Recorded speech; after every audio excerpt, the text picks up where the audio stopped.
In this video, we're going to see effect of temperature on diode's IV characteristics. Current flowing through the diode, ID, is represented with respect to the voltage applied across the diode, VD, by this equation, which we call the diode current equation, where I0 is given by this equation, and eta is called the ideality factor, which is approximately 1 for germanium diode and 2 for silicon diode. ID versus VD plot would look like this. In this region where VD is positive, we call this as an forward bias, and when VD is negative, this region, which is called in reverse bias. Forward bias plot is in the first quadrant and reverse bias plot is in the third quadrant. To show you the magnitude of I0, I have exaggerated the figure, so this figure is not to scale. This magnitude of current is I0, which is called as the reverse saturation current. As these are the IV characteristics of the diode, now let us see how temperature plays a role on these IV characteristics. To start with, let us analyze the reverse bias condition first, and then we will move on to forward bias condition. Let me rewrite this current equation. Under reverse bias, this VD would be negative. We can rewrite this expression as ID is equal to I0 times e power VD over VT minus I0. And as it is in the reverse bias condition, we can say VD is negative, and if VD is less than minus 3 VT at least, then we can pretty much neglect this term compared to this I0. As a result, we can say under this assumption that ID would be is equal to minus I0, which wouldn't be changing with respect to applied voltage. That's why we have shown the current characteristics here in reverse bias, that the current is constant, which is not changing with respect to potential applied. And for a very small voltage that is applied in reverse bias, there is an increase in the current in the negative direction, but as we increase beyond a point, it doesn't change, it is constant. That is when this exponential term is neglected. Now our intention is to find how is this diode current in reverse bias impacted because of the temperature. So in order to find that, we need to find del ID over del T, where T is the temperature. So in order to find that value, we need to first understand what is I0. As we know from here that I0 is given by this expression, where this Pn0 is given by Ni square over Nd, because Pn0 is the minority carrier concentration on N side, which is given by Ni square over Nd, the doping concentration on N side, and Np0, which is minority carrier concentration on P side, given by Ni square over Na, where Na is the acceptor concentration on P side. Now we can rewrite this expression of I0 like this, and we know the expression for Ni square, which we have derived in previous videos. So Ni square is given by some constant C, which is independent of temperature, times T power 3 times e power minus of Eg over Kt. Now Ni is a strong function of temperature and energy band gap. So does the I0 now, because I0 depends directly on Ni square. So which means I0 is a strong function of temperature. And we can see another observation that as it depends on energy band gap, if the energy band gap of the semiconductor is very less, then I0 would be very high value. And if Eg is higher, the I0 would be less. I0, apart from reverse saturation current, it is also called as leakage current. If Eg is higher, we would have less leakage current. Now you can understand, in terms of leakage power, silicon is a better semiconductor compared to germanium. Now substituting this Ni square into I0, we can write I0 as this constant times C, let's say is C prime, times T cube times e power minus Eg over Kt. Now differentiating this I0 with respect to temperature, we can write del I0 over del T is equal to C prime times 3T square times e power minus Eg over Kt plus T cube times the differentiation of the exponential, which would be e power minus Eg over Kt times minus Eg over K times differentiation of 1 over T, which would be minus 1 over t square. So minus minus cancel. And we can rewrite this expression as c prime and taking t cube and e power minus eg over kt as common. Then we will have 3 over t plus eg over kt square. And we know this quantity is nothing but I naught. So we can rewrite this again as I naught, and let me take the t outside. So we have I naught over t times 3 plus Eg over Kt. This is for del I naught over del T. If we calculate this value for germanium at room temperature, where T is 300 Kelvin, and for germanium energy band gap is 0.66 electron volt at room temperature.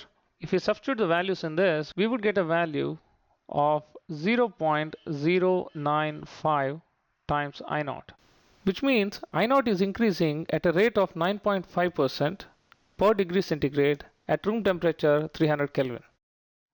But it has been practically found that the rate at which the reverse saturation current increases per unit degree centigrade for both silicon and germanium is 0.07, which means this converts to 7%. We can say that del I naught over del T is equal to 7% of I naught, which tells us that the reverse saturation current increases by 7% per degree centigrade. To understand this better, let's say at T is equal to T1, I naught is I naught 1, and T equals to T2, where T2 is T1 plus, let's say, 10 degrees centigrade, then it is I naught 2. Then we can find the relationship between I naught 2 and I naught 1 by using I naught 2 is equal to I naught 1 times 1 plus 7%, which is 7 over 100, whole power 10, because we are having 10 degrees centigrade increase.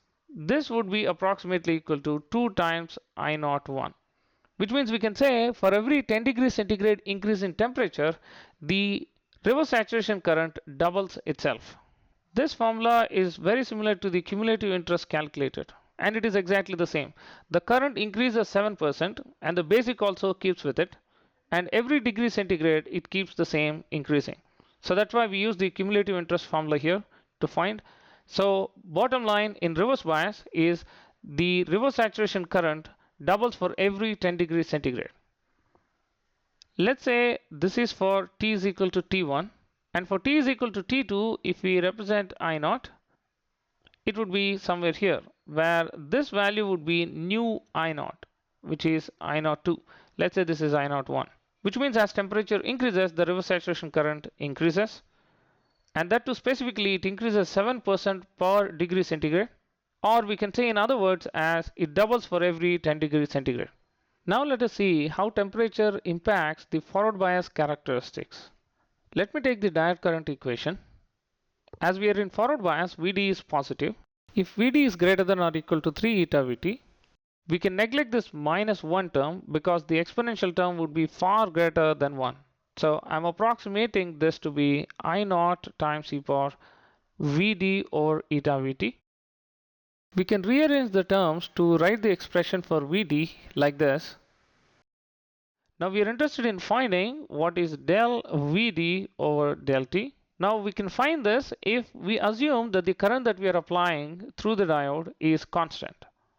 So let me represent pictorially here that we have a current source. Let's say current we are applying is I, and we are enforcing the current to flow through a diode. So then the current is actually fixed. Let's say current that we are fixing is here, which is I, and at this point the voltage is, let's say, V1, and this curve is for T is equal to T1.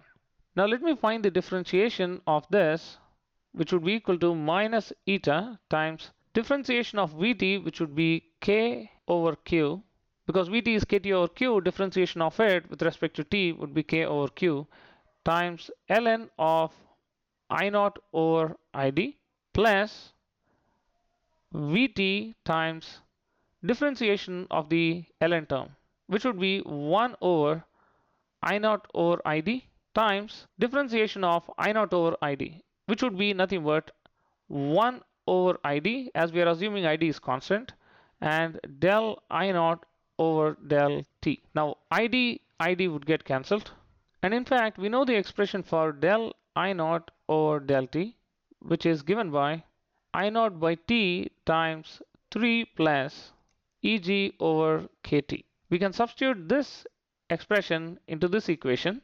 This can be rewritten as like this, and it can be still further reduced to Vd over T minus eta Vt over T times 3 plus Eg over Kt. If we take some practical values and substitute in this equation, we would get the variation of Vd with respect to temperature. So let me take practical values, like temperature is 290 degree Kelvin, ID is 10 milliamperes, I0 is 1 picoampere, and let's say eta is equal to 1. In that case, this expression would come out to be approximately minus 2 millivolt per degree centigrade. And for silicon, it seems practical measurement shows very close to minus 2.5 millivolts per degree centigrade. So from now on, we would take the variation of voltage across the diode with respect to temperature as minus 2.5 millivolts per degree centigrade. So which means, assuming a constant current through a diode, if temperature increases by 1 degree centigrade, then the voltage across the diode would decrease by 2.5 millivolts. Let's say now T2 dash is T1 plus 1 degree centigrade. Then let us see how the forward bias characteristics would look like. It would look something like this for T2. I've exaggerated this to show you the difference. This figure is not to scale. So if I project this value, I would get the V2, which would be 2.5 millivolts away from V1. But V2 would be less than V1, as this equation suggests that the voltage across the diode would decrease when temperature increases. Points to note that the reverse saturation current would increase by 7% for every 1 degree increase in temperature. And similarly, we can say for every 10 degrees centigrade increase in temperature, I0 doubles. In forward bias, we can see if a diode is forced to conduct a constant current, and if we increase the temperature by 1 degree centigrade, the voltage across the PN junction diode would decrease by 2.5 millivolts. Another simple way to remember this: as temperature increases, the forward bias characteristics would shift leftwards, and the reverse bias characteristics, they would shift downwards. In fact, this diode current equation doesn't model the breakdown phenomenon in PN junction diodes. So in next video, we will see the breakdown phenomenon in PN junction diode and their temperature dependence as well.